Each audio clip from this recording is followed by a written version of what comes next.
Shabbat Shalom, and this is 10 Minutes of Torah. We've reached a monumental week because we're beginning a new book of the Torah.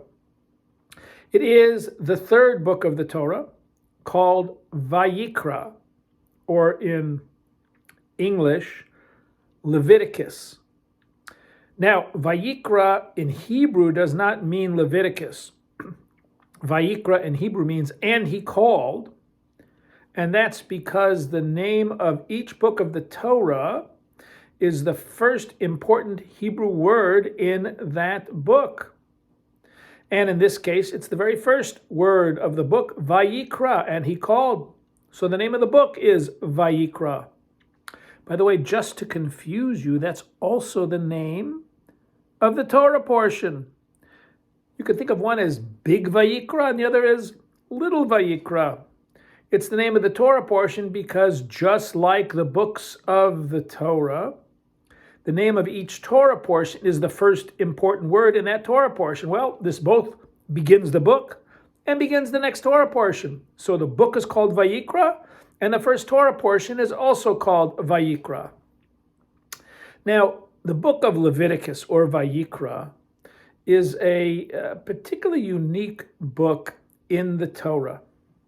It's unique in that there is very little what we call narrative or story. You have lots of story going on in each of the other four books. In Genesis, of course, it starts out with creation, but you've got Noah and then Abraham and Sarah and Isaac and Rebekah, etc., all the way down through the days of Moses and going down to Egypt. That's the story. In Exodus, you also have, obviously, the Jews become slaves, and then we leave Egypt, and then you have Mount Sinai, and then you have the golden calf. More. And in the book of Numbers, it talks about their wandering in the desert. In the book of Deuteronomy is Moses talking to the people before they go into the land of Israel. So what about the book of Leviticus? How is it different? Well, it contains almost, not entirely, but almost entirely laws. Laws that sometimes apply exactly to today, and laws that are very, very ancient, and some that are in between that may have started out ancient but are reinterpreted in interesting ways. So the book of Leviticus, that's really kind of what Leviticus means, religious laws. The book of Leviticus has many, many different aspects to it. And when it starts out with laws that seem to us to be very ancient. They seem to us that not so relevant. And this is exactly why we read them and study them, because I think we could discover some major relevance to what goes on in the first chapters of Vayikra, the book, and Vayikra, the Torah portion. So what does it talk about in these first chapters that seems like it's so ancient? And the answer is sacrifices. The idea that you would take something, most often an animal, and when it was an animal, you would kill it and then usually end up consuming it. And if it was what we call a grain offering, there was some kind of ritual of waving or whatnot with the grain offering. These were all called sacrifices. And they seem so strange to us because it's not how we communicate or try to communicate with God. Today we communicate through prayer. And yet, to really understand prayer, I think one also has to study and know sacrifices. First of all, there's a very interesting thing about the word sacrifices in terms of the etymology of the word. You see, the word sacrifice and sacred come from the same root. So it's not giving up something necessarily as a sacrifice, but rather it is making something holy when you sacrifice it. Now, undoubtedly, there were cultures that thought that by killing animals, you somehow were feeding the gods. We know that throughout history. We should ask, how do sacrifices differ in the Torah? Well, first of all, as I already alluded to, the sacrifices generally, not everyone, but generally the sacrifices were consumed by people. So how could you be feeding God if you're feeding yourself? Can't work both ways.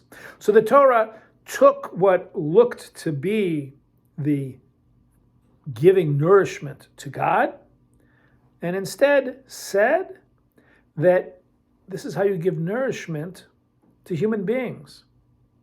And what does it tell you? Because it is a sacrifice, it tells you that this animal was a life. And even when it's an animal life is also important. And therefore, if you're going to eat an animal, you should do it in a sacred and holy way. Now, we don't quite do that today. We do it on a certain level. That's what kosher meat is. It's meat that has been prepared in a holier way, if you will. But we don't each take an individual cow and have it sacrificed. That we don't quite do today. But the idea that there ought to be something sacred about animals because they were once alive is an idea that goes forward until today. So sacrifices, some cultures to feed God. No, we say the sacrifices are to make sacred the food in which we are partaking. You know, if Judaism was first being invented, revealed, however you want to look at it today, I don't think we would have sacrifices. But it wasn't first revealed today. It was first revealed thousands of years ago. And in ancient times, our ancestors would not have understood the abolition of sacrifices. They would have said, what kind of crazy religion? It would be the equivalent if we would say today, well, we want a Jewish community, but you don't need to come to the synagogue anymore. Why would we exclude the synagogue? Why would we do that? It would seem crazy to people. What? We want you to pray, but don't come to the synagogue? And so, of course, we come to the synagogue and pray. Yes, there's other places to pray. We come to the synagogue, though, to pray. So we would not say to you, don't come to the synagogue and pray. Just like to our ancestors, it would have sounded crazy to say, don't sacrifice an animal. So the Torah said, if you're going to sacrifice an animal, if you're going to pray in that way, then let's direct it towards God. Let's direct our hearts in a way that makes this act a truly sacred act. And that is really what the sacrifices do at the beginning of Leviticus. They're our way of really taking very seriously and in a very physical way how we are to interact, how we are to deal with God, how we are to pray, how we are to thank God, how we are to ask for forgiveness from God. I don't, of course, think that these sacrifices should be reinstated. It was an older way of doing things. But I do think that we can learn from sacrifices about our own abilities to take what might otherwise be a normal everyday act and make it holy.